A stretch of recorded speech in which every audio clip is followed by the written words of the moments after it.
welcome to another episode of the Aftershow. Today, for the very first time, we are going to be breaking down a series, not just an episode, but an entire season. And what better series to start with than House of the Dragon, the prequel to the immensely famous Game of Thrones. And now House of the Dragon is famous in its own right, hugely successful. People have absolutely loved it.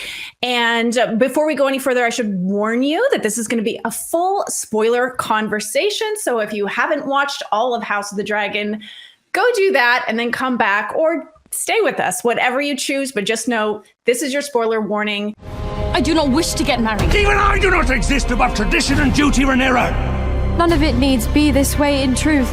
No one's here for me. Princess!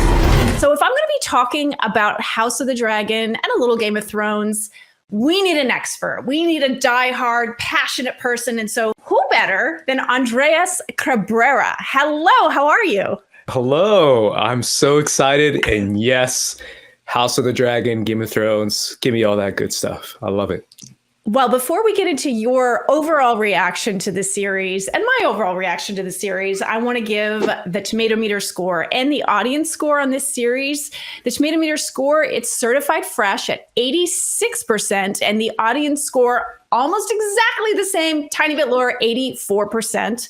The critics' consensus is covering an era of tenuous peace with ferocious, albeit abbreviated focus. House of the Dragon is an impressive prequel that exemplifies the court intrigue that distinguished its predecessor. Overall, do you agree with the score, or what do you think? I think it's pretty spot on. I actually do. I feel like it's always tough to go a little too high because you don't want to over exaggerate and you can always have room for improvement. So I feel like 86 is kind of spot on.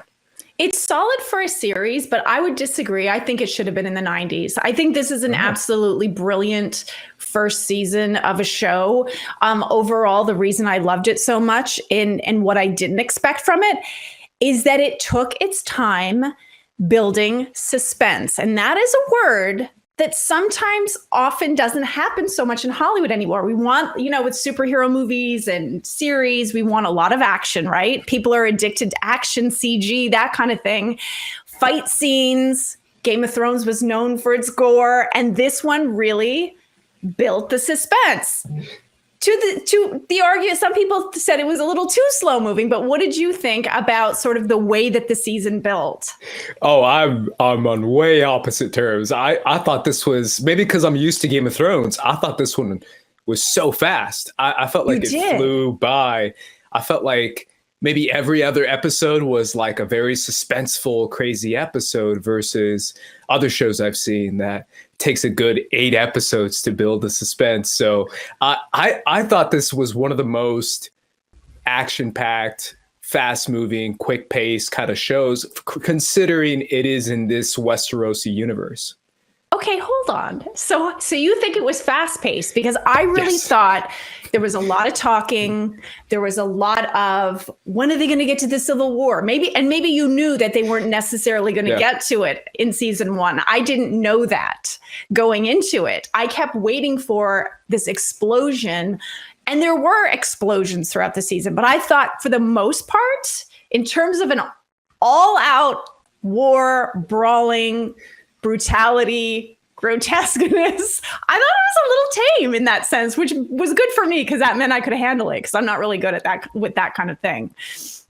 Oh yeah, especially compared to Game of Thrones, considering what they do. I mean, obviously there's some horrific scenes in this show as well, but when it comes to actual military battle and all that kind of stuff, I felt like they probably had like 2 or 3 moments that were really up there when it comes to those type of scenes, but they're saving all that crazy dramatic stuff for seasons 2 and 3 and 4, I'm assuming, when it comes to the actual Dance of Dragons.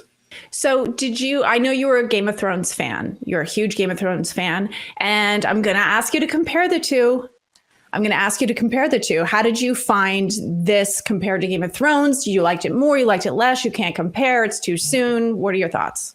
Yeah, I mean, it's two very different shows considering they're in the same universe, right? I mean, it's one of those things where one of them feels like you have 7 or 8 different characters spanning all over the kingdom, even over the sea when it comes to Essos, with Dany's storyline throughout 5 seasons. So I feel like Game of Thrones kind of takes their time to build up each side character and build up each side story, versus this show is very much centered on one central story, and it just kind of moves down that track. And it doesn't really necessarily need to expand anywhere else. So I feel like when it comes to a first season, it's tough to compare. But if I am comparing seasons as a whole, I still feel like Game of Thrones has the edge when it comes to the type of storytelling that they build, where they're able to expand a little bit more on the political intrigue of Westeros, of King's Landing, in a much more organic kind of way, I want to say, than necessarily House of the Dragon. Although I loved House of the Dragon, and I feel like it does a really good thing as well when it comes to the type of story they're building, I feel like Game of Thrones might have done it a little better, at least for the first seasons, if I'm comparing season 1 to season 1. Season 1 to season 1. So the big thing that people had an issue with, I think, and I think maybe when you're talking about the pace, were the time jumps. And there was a few. There was a couple of time jumps. I wasn't mad at it. I was okay with it. And I'll tell you why. When it first would happen, because they would leave you off in an episode and you'd be like, I cannot wait to see what happens next. I want them to pick up right where they left off, because I was enjoying sort of like reveling in those juicy moments. And then there would be a time jump at the beginning of an episode and I would go, oh, this is a little jarring. But then I would go, they would hook me so fast as to what was going on then. Within minutes, I thought, oh, I didn't really need to see what happened in the last few years. They caught me up. And I think that was brilliant on the part of the showrunners, because I think what they did was, even if you weren't a Game of Thrones fan, you got a lot in one season. You got a lot of history. You got enough of these characters, and you got a lot of story in season 1 because of that. What were your thoughts on the time jump? So I saw in the rundown, they were like, some people complained about the time jumps. And I was like, it's me. I'm the problem. You're the one. That's me. That was probably all me. I complained about the time jumps, mainly because, if I'm being completely honest, I have read Fire and Blood, which is the book that is based on this story of House of the Dragon, which is the Dance of Dragons that happens during this time period. And there is so much that happens during this time that I was kind of frustrated, that I was like, they kind of yada past a lot of story with Damon, with Lena, his first wife, with his girls. Like, there was so much that I was like so excited that they were going to get to, and that we didn't get to see. And I agree with you, though. I still agree with you that when it comes to the time jumps, they did a really good job as far as catching you up with everything you needed to know. Yeah. But I really did feel like if we didn't have those time jumps, and if we just took our time just a little bit, maybe even, give us 2 or 3 more episodes on certain storylines, I felt like that would have been perfect. Well, yeah. And I still wish that I had it. Like, if I had my choice, I think I would have. And this was my one complaint about the time jumps. As much as I loved all 4 actresses that played Alicent and Rhaenyra's characters, the thing that I found jarring was, first of all, you had like the younger Rhaenyra have her chemistry, with Damon, and then you have the older one that you have to sort of reestablish that chemistry with the same actor. You have a different actress with the same actor. Now, if they had spent the entire first season with, Millie, and then gone over, in season 2 with the older character, and you switched out the actor as well. Not that I want Matt Smith switched out ever, but I feel like that wouldn't have jarred my brain, because you're seeing some of the characters are being aged and then some of them aren't. And they're matched up against actors that were there the whole time. That, quite frankly, I think Matt Smith had it in his contract. He's like, I'm just going to look young the whole time. You're not aging me at all, because he did not age a day. He's the only one. I know. He's the only Cole. one. But Kristen Cole, no gray in the hair, nothing. Like, come on. Kristen Cole looks like Millie's age the whole time. He never aged. I mean, so does Matt Smith, to be fair. But I feel like Matt Smith, I kind of buy it. I don't know why I buy him if someone told me he's 31, I'd be like, sure. And then if someone else said, actually, he's 48, I'd be like, sure. I buy it. I buy his huge age gap transformation. I think that's the only character I buy. Kristen Cole's a little bit harder for me to take in, but I agree with you with the Millie aspect of it all. Even though, to be fair, I do not prefer, but I do really enjoy Emma's version of Rhaenyra. Probably a little bit more, mainly because of her story arc, I feel. But I feel like if we did have a season 1 with Millie, it would have been a different opportunity for the story to really expand the universe that they're trying to build when it comes to this time period inside of Westeros. Because I feel like this pitch in the actual meeting room for Warner Brothers was, I'm giving you dragon on dragon action. I'm giving you dragon civil war. And they were like, okay, we got to build to it. So you better give me one season of like building to it. And that's it. By season 2, we better have dragons fighting each other, is what like Mr. Warner Brothers said to the Game of Thrones showrunners and the House of the Dragon showrunners. So I feel like there was this need to kind of rush to the battles, which is what we're going to get in season 2. But I feel like if we didn't have that need, it almost could have been even better if we just could have built it out a little bit more. Yeah. And I think maybe overall as a season, people wouldn't have liked it as much because you wouldn't have had that final big, crescendo ending that they had.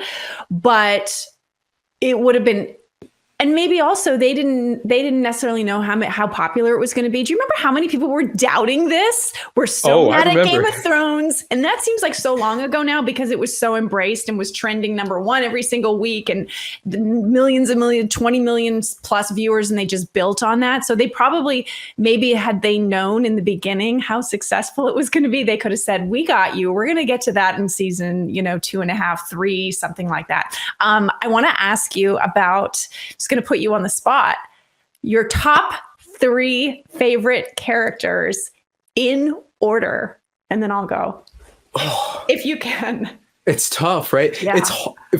I was actually thinking about this last night. It's hard not to say Rhaenyra, because I feel like Rhaenyra, especially in that finale, it builds up such an incredible arc from Millie and being a little girl to discovering who she is, to struggling with everything she's struggling with, to becoming a woman, becoming a mother, and then becoming a queen and having this giant responsibility on your shoulders and trying to overcome this incredible, difficult family dynamic that happens to be the entire kingdom that you're trying to run. It's an incredible story arc, an incredible journey that we have with her. So for me, I would probably have to put her #1, considering she is the main character.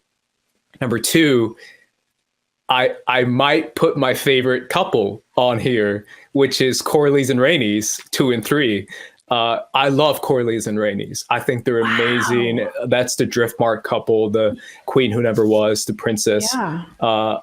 I love Corlys. Corlys to me is like that really old school, ambitious sailor who's lived this incredible life. He's done the 9 voyages all across the world. He is basically a savant with all this world information and knowledge that he has obtained and power that he's obtained, and just doing it the old-fashioned way. So I really love his character, and I love his journey, obviously, by the very end of the episode when he joins Rhaenyra. And then his wife, Rhaenys, being the much more quiet, contemplative. She's very pensive. She thinks before she acts, and versus her husband who just acts. I love that character dynamic, that couple dynamic. I absolutely love them. So I feel like those are my bottom 2 and 3. So does that mean that your favorite moment of the season was when she rode in on the dragon in episode 9? Was that your favorite moment, or was that not your favorite moment? It was not, no. Oh, and that's actually something that took me by surprise as well. That was definitely something they added. I was screaming at my TV. I wanted her to torch the crap out of them in that particular moment. Interesting. I have a hard time deciding my 1 and 2. I mean, it's going to be the 2 most obvious, but Viserys and Rhaenyra. And were my 2 top. But I think a lot of the reason why I love Viserys so much is I actually chatted with the cast before. I was only shown 1 episode, and then I did the junket for it. And the thing that has stuck with me is I asked Patty Considine, because George R.R. Martin had said the biggest conflict in this show is not between characters, but within the character's own heart. So I said, what is your character's biggest conflict? And Patty said, he should never have been king. And he just wanted peace. But I just thought he was such a brilliant actor. I don't think anybody else has people calling for an Emmy win, as much as he's sort of garnered that attention for his performance. I think on paper, King Viserys could have easily been a character that annoyed you because he just sometimes couldn't take charge. He couldn't assert, even though he tended to side towards Rhaenyra. A lot of the time, he didn't fully put it out there, and he would play both sides and try to keep everybody happy. And that is a character that I think a lot of actors could have played him weak or played into the cliche, and he did not. You truly felt he was the heart of the show. He truly was the heart of the show, even down to the Last Supper, where he got his final wish, where seemingly everybody maybe could have possibly gotten along. Rhaenyra, like I said, being my second favorite character. And I liked both performances. And my third favorite character was Alicent. As much as I hated her, and I love to hate her, Olivia Cooke, in my opinion, besides Patty Considine, was the standout actor of season 1. I thought she had some absolutely epic moments. So any supporting characters or characters that you didn't love so much in season 1? Oh, there's plenty. Okay. Let's start with the supporting characters that you liked. Oh, supporting characters that I liked. Great. I feel like let's give some love. You know what I was thinking of? These past couple episodes, the kids are great. I think the kids are great. Obviously, there's not a lot that they do in the first season, but Jacaerys, Lucerys, Baela, Rhaena, even if Baela and Rhaena have a very small role, I feel like what they're building towards is very well done. They do a really good job of showing you that these kids have a good head on their shoulder and that they're able to maintain a sense of nobility and a sense of strength within their own family. Also, you know this might be a hot take. This might be my hottest take, to be honest. I love Mysaria. A lot of people didn't like Mysaria, but that's the White Worm played by Sonoya Mizuno, who I thought she was great. And I thought her character, being the master of whispers, the master of information all around King's Landing, and her moment with Otto is actually one of my favorite moments in the entire season, when she's telling her about the will of the people and how she's able to move mountains and she's able to move so much just based on her own will and her own information. And that even though he's the most powerful guy in the world, which is Otto, because him being Hand of the King makes him one of the most powerful, if not the most powerful, even though that's the case, she has a lot of power of her own. And I love that moment of her explaining how she wants the kids to not fight in King's Landing anymore. And she wants a stop to that. And I feel like that was an incredible moment. So I feel like that's a very underrated side character, in my opinion. She to me stood out like a sore thumb, like in the sense of she didn't blend with the rest of the cast. And I think that was intentional. And I know the actress, I think I've seen her in other things. She doesn't have, that was an accent. Yes, that was an accent. Okay. That's an accent, yes. I knew it, but I had to say it. But her accent also was a really bold choice. It was. I know a lot of people did not like it. I liked it. They were calling her like Jamaican, Caribbean, Westerosi. Like, it was definitely a choice. But I liked it. And I thought it gave her kind of this kind of interesting mix of cultures and vibes, even though I think she's from Lys in the books, but I felt like it worked. And I felt like every scene with her was interesting and was engaging, right? Regardless of what she was saying. There was something interesting and underlying from every word she was speaking. And I absolutely loved her character, especially by the end of the season. I love Sir Harold Westerling, but I think it's because I love the actor. I think I watch Outlander, so I don't know if you watch Outlander, but Graham McTavish is such a great actor. I wanted to see more of him, though. I didn't see enough of him. But I agree with you about the kids. Actually, I think in terms of the scene, the scene that sort of defined like heartbreak for me in the whole season was the scene between Aemond and Luke on the dragons, at the end. And the way, number one, the scene prior to that when Aemond wants to take his eye, and there's such quintessential, like the bully and the schoolyard kid that gets bullied. Both actors played those scenes to such perfection. I mean, here were actors that you didn't see a ton of the rest of the season, and yet you knew exactly who they were and you felt for them. And I feel like you might have a different opinion from me, but people were mad that Aemond had that moment of regret when he dies, that he was like, that look of like, oh, I didn't mean to kill him. Some people were like, no, I wanted it to be intentional and he's happy about it. But I loved that look was the look of the season. That was the moment where I was like, oh my God, he didn't mean to, he feels bad. Like he didn't mean to do it. And that registration on his face of what have I done and the consequences that it's going to have for the future. But I thought both actors did such a brilliant job in that moment when they came out of the storm, where Luke comes out of the storm. I call him Luke. And you think he's going to be okay. And it's so quiet. I don't think there was a score or there was anything. And then you see the chum coming down. So House of the Dragon, so Game of Thrones. I'm like, who thought of the chum? That was brilliant, but it was disgusting, but it was brilliant.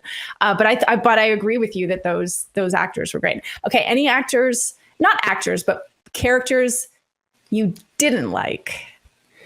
Yeah, I mean, I feel like there's obvious ones for sure. I feel like the two brothers from hell, Aegon and Aemond, it's really easy to root against them, to be honest. I mean, they really set up Aegon, especially, to be despicable and just absolutely one of the worst people in the entire show, if not the entire show, when it comes to the type of person he is, the type of stuff he enjoys, the way he doesn't want any type of ruling whatsoever. He doesn't want his responsibility, but at the same time, he's willing to indulge in everything that comes with it. When it comes to that episode 9, Aegon is just the worst of the worst. The show really did him no favors as far as anyone who wants to root for him. And Aemond, I know a lot of people like Aemond, which I'm a little bit disappointed in. I can't lie. I love him. Yeah, love him. I love to hate him. Yeah, he's absolutely horrific in the book. And that's why I also was one of those people who said that I wish he was kind of a little bit more enjoying the moment. And I didn't like that he was kind of regretting that moment, because I feel like Aemond very much is spelled out to be the main villain, as far as the main threat as to the blacks inside Fire and Blood, because Aemond has Vhagar, and because Aemond is considered to be a good fighter. Aemond is supposed to be kind of like the Darth Vader of the show. Maybe not the manipulative one who's controlling the strings like an Otto, but he is the one who has the weapon of mass destruction that can destroy anything. And he also happens to be a really good fighter, and he has a lot of anger issues. So I feel like that's the perfect villain, the perfect chemical mix for a villain. So Aemond is definitely someone that I'm happy to root against. That actor, Ewan Mitchell, he's brilliant. He is so good. I mean, he really does make you hate him. And I feel like of the two brothers, I hated him more because he just has that. The other one, he seems like just a mess up. Like, I want to say F up. He's an F up. He's just that guy that, he just doesn't care. He has no ambition whatsoever. And Aemond to me seems more evil, like all out and out, like pure evil, and will go and seek out evil until that moment where he was like, oh my God, what did I do? What did you think about Larys, the foot? Mr. Foot Fetish. How could I forget about Larys, another horrific human being? He was the silent killer. Yeah. He was kind of like not in your face as much, but when you look over the whole season, he was, I think, the most evil. His moment when he killed his brother and his father in that fire, I felt like his whole speech after that really built up who he was when he was talking about the weakness and the folly of having children, as far as they're just an anchor that weighs you down, and you want to convince yourself that if you have these children that you're building towards something. But he said that children are your folly and children can be your downfall, which obviously he's talking about killing his own father. But by the end of that scene, when we cut back to him, we see that he's almost talking to Allison in a very nonchalant kind of manner, knowing what he's done. Almost like this is like another Tuesday for him, where he's like, yeah, I killed my father and my brother, but you know, whatever. I did it for you, right? And it's like, wow, this guy is a really disturbed individual who might be the most psychotic in the entire show, which obviously we have a huge array of sociopaths. But I feel like he is definitely the top one of them all because of his just absolutely disregard for his own family. I agree. He was the most out and out evil. I think some people said Otto Hightower, but Otto Hightower, I think, was just ambitious for his daughter and for her lineage, and what he thought was, he saw an opportunity and he took it. And he certainly whispered in her ear a lot, and, you know, whispered in other people's ears, and was a mastermind behind the scenes. But in terms of all in out, what about Kristen Cole, though? What a great character turn. Like, what a great, because when it started out and the scene that I said, I call it the sexy episode, where he gets seduced. And by the way, they had a lot of time to change their minds. I mean, it takes a long time to get armor off, you know? So, it took a long time. Yes. Yeah. Well, first he said no, but you know, she was, you know, taking off the arm pieces and taking off the back thing. And he could have said no, and then I think that was his downfall, in my opinion, was not that he was so mad at her for after he proposed and said, run away with me. And she said no. I don't think it was the rejection. I think he was mad at himself, and he could just never reconcile that he took an oath. He went against it. And he never forgave himself. And that's why he let himself fall apart. Because I think if it was just about her, or went down the dark side, if it was just about her, he would have gotten over it. But he blames her for his own downfall when it was really his choice. Yeah. Yeah, and I feel like it's one of those things, every time I say that there is a villain, I forget about another villain. My God, there's no shortage of them, because the Greens are all pretty bad. Aemon, Aegon, Kristen Cole is another one that I was just off board since, like, after that scene and after that moment when he did the whole run away with me thing. There was a couple people who were like, oh, I feel him in that moment. And I was like, what are you doing? This is the queen to be. You can't just be like, run away with me and expect her to leave everything behind. And I know that's kind of what he wanted, but it's also kind of selfish if you really think about it on his regard, considering he is supposed to be a Kingsguard. He really does feel like in that moment, if I have this opportunity for her to run away with me, I can escape all my responsibility and all my failures. So I did break my oath, and my way out of this now is by escaping with Rhaenyra. So that was almost like his own way to save his own butt. And that's why I was like, man, this guy's selfish. So do you think he loved her? I don't think he loved her, no. Yeah, I don't. I mean, I feel like he's definitely one of those guys who's just never experienced anything before. And that was his first time experiencing anything, right? So maybe that was his first time experiencing that kind of joy and excitement as far as being wanted by this girl. And now he's like, run away with me. And that's my best way out of my responsibility of breaking my oath. And when she said no, he was like, crap, now I'm stuck with my own consequences of my actions. Yeah, that he would have to stay there and deal with that, and he couldn't handle that. He reminded me of like when you're young and the guy in the school that's trying to kiss you in the playground, and then when you reject him, he starts pulling your hair because he's like, all of a sudden he hates you and starts calling you names. That was, you're right, was so immature that he couldn't deal with. He didn't think much about the consequences of his actions. He kind of just went with it, and then wanted to blame Rhaenyra.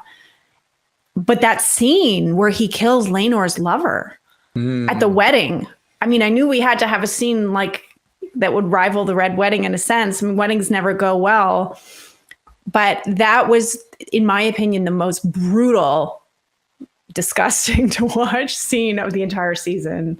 Yeah, it absolutely was. And it really did feel like that came from a variety of different places. So I feel like the writers did a really good job of showing you who Kristen Cole was from the very beginning.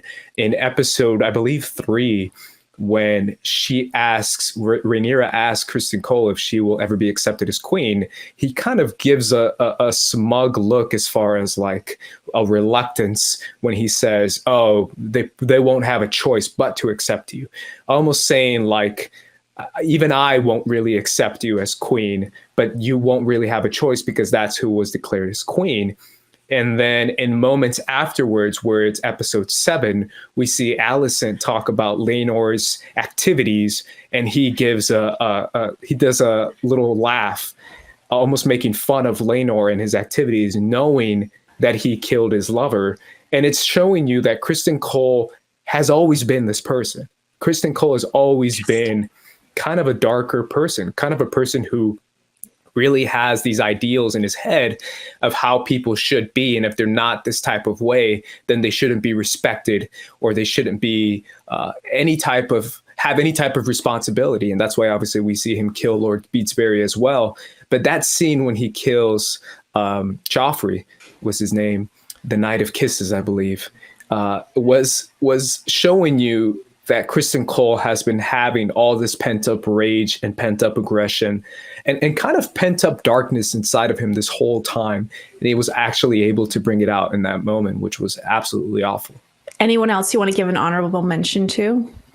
I loved Laenor. I loved, his name is John McMillan, who played Laenor, which we'll get to our favorite scenes and moments of this season, but he had my number one favorite moment of the entire season. I love Laenor. Absolutely love Laenor. Do you think he's coming back in season 2? You think they're going to bring him back? I have no idea what they're so far off from the book for anyone who wants to know. There's so many changes that's happened from the book, but they've done so many different side like changes when it comes to the book changes. So I'm curious what they do with his character, because sky's the limit, considering that they even mentioned that they still have his dragon Seasmoke there. So I'm kind of worried about my boy Seasmoke. That's his baby boy dragon. So So for people who haven't read the book, what are a couple of like the biggest changes that the show, and the biggest departures that the show made from the book?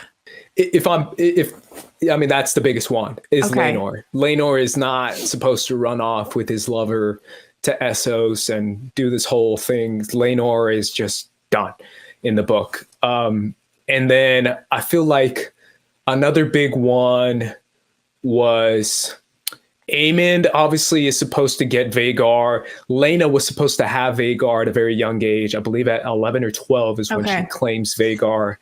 And then everything else is more like nitpicky for me when it comes to Laena and Damon. I had a lot of thoughts on Laena and Damon, where their relationship was supposed to be very tight-knit, and his relationship with his daughters was supposed to be supposedly incredible in the book and really well done. And he supposedly loves his daughters. And I don't think we've had one scene with Damon and his daughters in the show. No. So I feel like that's my biggest disappointment when it comes to the change in the book. That would have been interesting to see. So what did you think about Damon and Rhaenyra? There's so much controversy behind that relationship. But listen, when they kissed on the beach, when they finally came together and kissed on the beach, and she was just like, let's do it, let's get married, let's get rid of Laenor, let's figure it out. I was all for it, because that was her love. That was her passion. That's who she wanted. They had chemistry. He had chemistry with both actresses. That was off the charts, I thought. Kudos Matt Smith for pulling it off in both cases. But yeah, what did you think? I might have the hottest take here too, where I'm okay with it. Obviously, I'm not against it in any type of way, but I also don't get the hype necessarily, where I feel like it's maybe there for Rhaenyra, right? Where she does feel that connection towards him. But I don't really necessarily feel it from Damon. And I feel like they might be doing that on purpose, potentially showing you that Damon still might have some sort of ulterior motive when it comes to being with Rhaenyra. But I don't necessarily, I'm not necessarily with the whole uncle with his niece relationship being the most goals, #goals relationship. I'm not condoning that part of it per se. But look, this is Game of Thrones. Yeah. I'm desensitized to the whole thing at this point. I'm like, look, whoever, but I felt the chemistry. I think I felt the chemistry between on his side a little bit more with him and Millie, the younger character, than I did, with Emma's character. But I think it was more to do with where they were in their lives than anything else. So let's dive into our favorite moments, our favorite episodes, overall sort of the highlights of the season. And I'll just jump in and say that my number one, which I kind of tipped my hat to it, my number one favorite moment of the season was the very last moment of episode 7. And episode 7 was my favorite episode, Driftwood, when Rhaenyra gets on the boat. And there was something about that actor's performance, that freedom, that sense of freedom, and that sense of he's probably been tortured his whole life and not been free to be who he was. And that reveal, that great reveal that he was, I mean, they hint to it in those moments before, but you see he's alive and he's, starting a new life. There was, and just the water spraying on his face and his hair is short. And that was pure liberation. And that's something that no other character on the show got. Yeah. That was my numero uno. What's your numero uno if you can choose? Moment of the season. I feel like a lot of people, and maybe, man, I'm going back to my roots, being a Game of Thrones fan, being a Battle of the Bastards fan. For anyone who knows that episode, I love battles. I absolutely love battles. And I think a lot of people forgot, maybe because it was episode 3, but that battle in the Stepstones was so incredible, with Damon taking on the entire army on his own, with Sea Smoke and Rhaenyra coming in to help Damon in that very moment, with Corlys showing up, with the victory of him pulling the body of the crab feeder, with the building up of the crab feeder as far as being a major villain and Damon just killing him in 2 seconds. Like, all that to me was just so expertly done and so much communicated, and not a single word uttered in that entire 15, 17-minute sequence.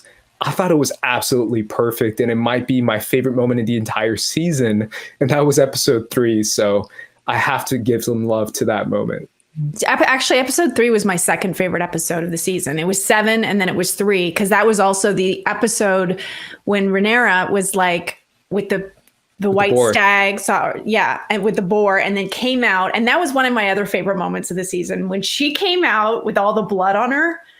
It was all in her blonde hair, and it was in her outfit, and she had that badass moment where she just was just like, this was like my Luke Skywalker from The Last Jedi moment, where she's like piece of cake, and the fact that she let the white stag go, and she said no, and so she, just the humanity of her character. But then when she walked out, and I love the defiance of Millie Alcock's performance. I just love kind of what a little rebel she was. That was a phenomenal episode. But Matt Smith, Damon's last moment in that episode, when he's standing there and he's all dirty, and this was sort of like the moment that both of those characters fully owned their badassness, I thought.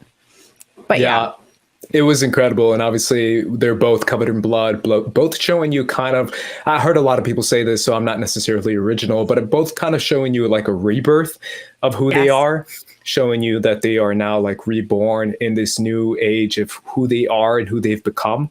And I really did think they did a really good job showing you that. And I love that Damon didn't utter a word that entire episode, except for the very beginning, which shows you a lot about who his character is, and shows you that Matt Smith is an incredible actor who really did create his own dynamic with the character of Damon, gave a lot to that character. I feel like if there's any character that really expanded from what the book was, it was definitely both Viserys and Damon when it comes to Matt Smith as well. So yeah, he is amazing. And he didn't have as much screen time as I thought he would have, given that they kind of used him to sell the show because he was the biggest name. But when he came on screen, you're right, there was that whole sequence he didn't have words, and that was an amazing in terms of battles and wars. Other than the dragons themselves, visually, that was the coolest, I thought, coolest visuals of the whole season. What about in episode 7, when I said Driftmark was my favorite episode, when you finally got that moment between Rhaenyra and Alicent where she cuts her and they have that fight and Rhaenyra says, now everyone can finally see who you are. That to me, again, quintessential moment, that was the buildup. We were waiting for that, when the two of them just go at each other. And you see that Viserys is always going to side with his daughter. And I think Alicent realizes it in that moment, that no matter what, he's always going to have her back. But that exchange between the two actresses, I was waiting for that moment. And it's not, as big a moment as some of the others in terms of epicness and the visuals, but I thought acting wise, awesome. What else did you love? What other moments in the season? Yeah, I feel like episode 8 was an episode, I think it might be the highest rated episode of the season, and for a good reason, because we got so much in that episode. That's Viserys' last episode. That's the moment where he walks down, the doors open, and he comes to defend his daughter and Lucerys as well, to be the heir of Driftmark. I feel like that moment was incredible as far as showing you Viserys' last dying wish to be for Rhaenyra, to be for his family, and to be for peace. Obviously, we see that in the dinner scene as well, when he asked for peace between the family. That entire episode had so many moments when it comes to the Last Supper, him walking down to the Iron Throne, Damon cutting off Vaemon's head out of nowhere. Everything in that entire episode just built incredible moment after moment. And I feel like that one is just phenomenal. Yeah, I see why. I think that was it was painful to watch in terms of, not to be too dark, but if anybody has ever watched or been around a loved one passing, the breathing, the labor breathing, Patty really, the writers allowed him the time to really go there as an actor. And I've never seen a death on screen ever portrayed so realistically before. It was hard to watch for that reason. I wouldn't put it up there as my favorite episode for one reason. I'm going to be very superficial. It was really hard to look at Viserys through the whole episode. He was looking some kind of gnarly. He did not look healthy. And it was just visually, good for the actor and good for the makeup department. That's probably going to win an Emmy. But it was emotionally hard to watch, but visually very, very hard to watch. But I think a lot of people also love that moment when Matt Smith picks up the crown, when Damon picks up the crown, and when he's finally trying to help his brother, and his brother says, "I'm good," but then he holds that crown for that moment. And there's so much in that moment too. And then the supper, where for a second you think that there's going to be peace between them, but he gets his dying wish in a sense. And then I heard some people say this, that they never actually, that supper where everybody's kind of toasting each other and getting along never actually happened, but it was through Viserys's eyes of what he saw in his delusion, that didn't actually happen. What do you think about that? I don't know about that. I think it happened. Yeah, I don't think we've ever seen like a vision sequence in Game of Thrones, right, or a dream sequence that trick the audience for any reason. I feel like it actually happened, and it's there to show you that there was this tiny bit of possibility for peace there. But even though if it was just this small bit, it was all based on the shoulders of Viserys. And as soon as he was gone, all that potential was gone with it. And I feel like that was there to show you that even if there was this possibility for peace, it all rested on Viserys' shoulders. So it's tough now that he's gone. And as soon as he's gone, all hell breaks loose. Yeah. It was interesting that they chose to do it in the episode that they did. And then the last two episodes, one was obviously, green and then the last episode was House Black. Like that each one was sort of told through each woman's eyes. And even in episode 9, I felt like I was always Team Rhaenyra.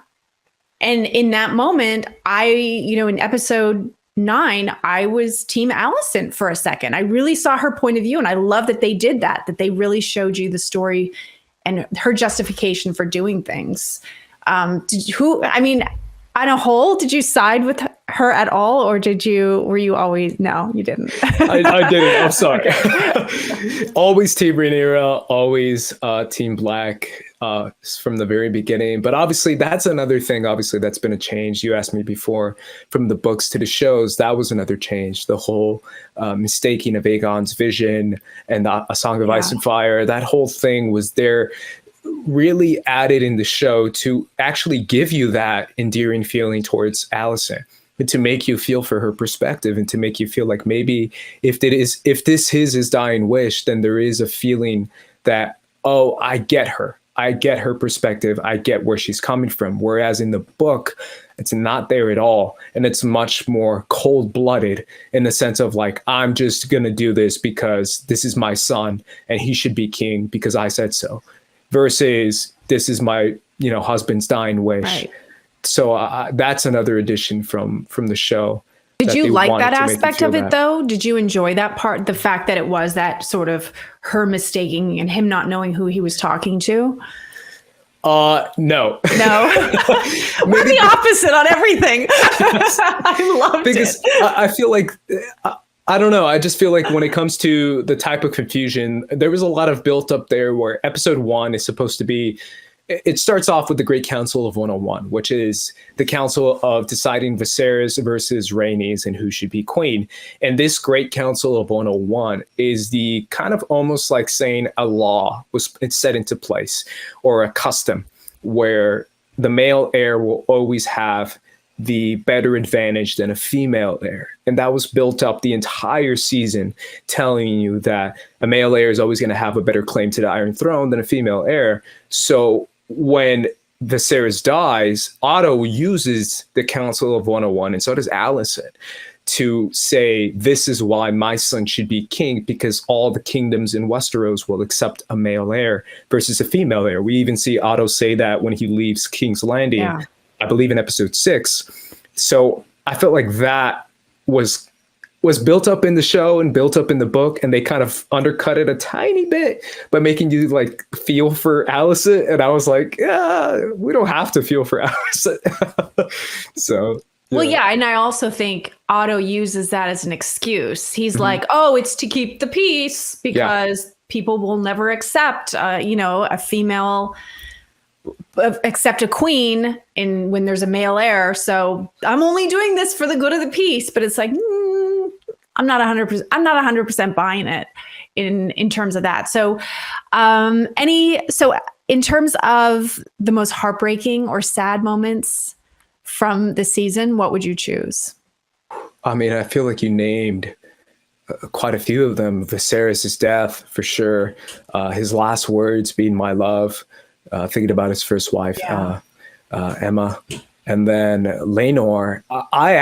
My heart broke for Laenor in the wedding episode when Joffrey got killed, and when he lets out this little cry.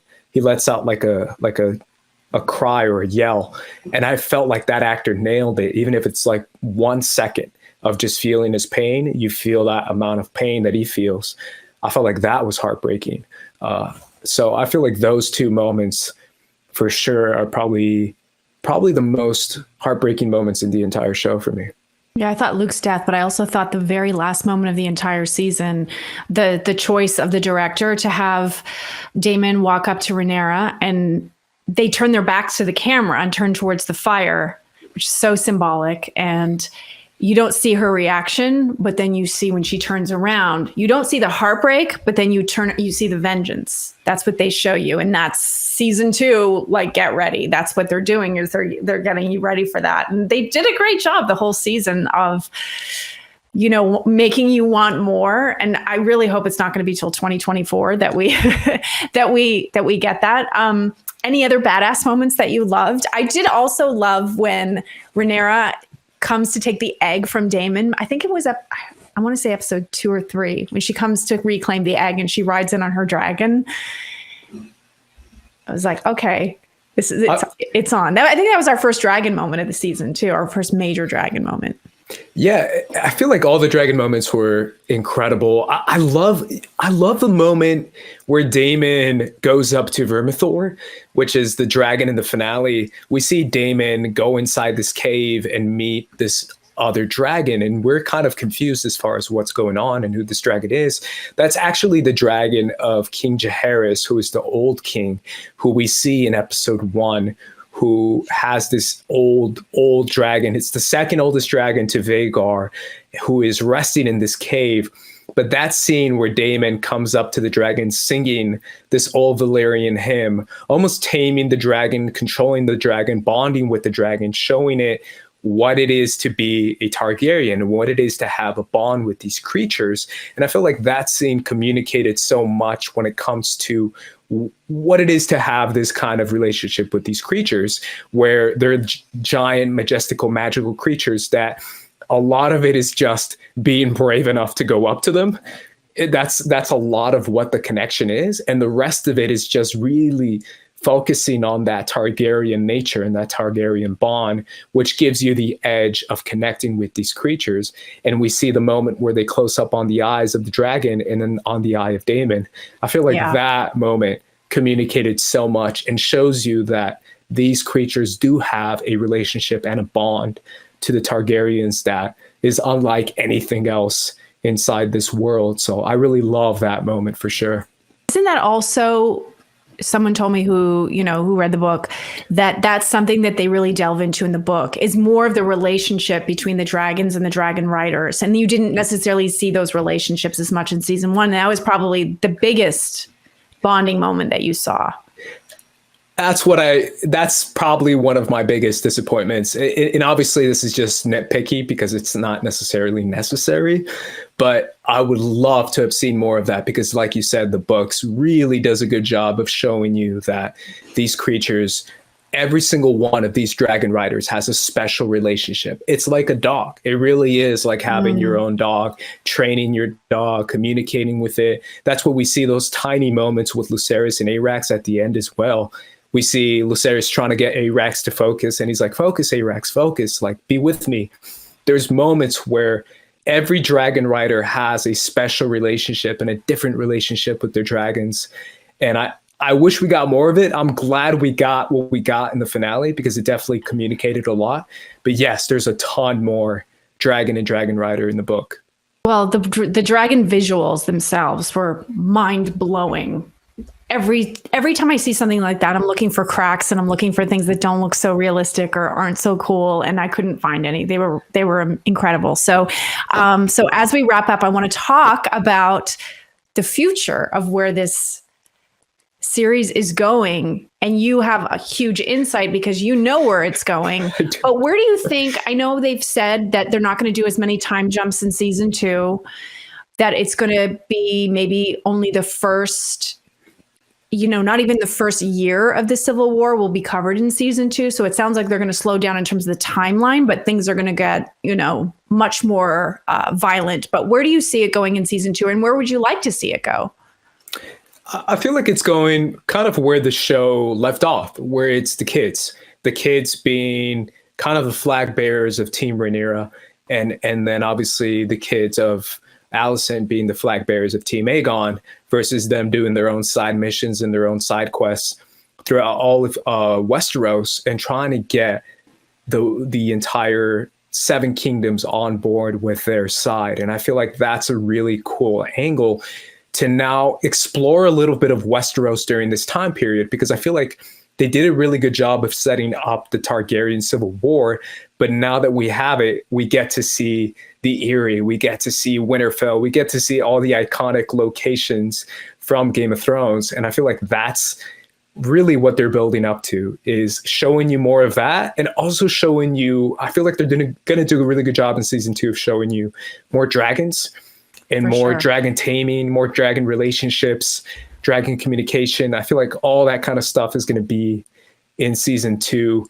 building up more of this civil war, because eventually those dragons are going to fight. Well, Andreas, this was such a pleasure diving into House of the Dragon with you. I loved your insight on the book. I love that you and I were very opposite in what we liked and didn't like for the most part. Yeah. And we just didn't agree on everything. But I think we can both agree that it was an incredible season. And it's not fair that I think we have to wait till 2024 to get more. I'm hoping they can possibly speed it up. I was so mad. I'm still mad. I don't know how they could be like, well, we'll see how the first season does, and then we'll start considering season 2. And I was like, what? No. They should have, after the first episode dropped, they should have been heavy into the writing, and production should be underway now. They should have been shooting it while season 1 was airing. They should have been on this. But yeah, that's the one biggest disappointment of all of House of the Dragon, is how long they waited. I want to thank you so much for joining today, and let everybody know where they can find you. Give yourself a plug. Yeah, you can find me on Twitter and Instagram at Squad Leader Ace, and you can also follow my YouTube channel and my TikTok at First Cut. So you can follow me on there. Well, thanks again. That was tons of fun. And thank you all for watching. We hope you enjoyed this breakdown of the brilliant first season of House of the Dragon, and that you loved it as much as we did. And we will see you hopefully soon enough for season 2. Bye.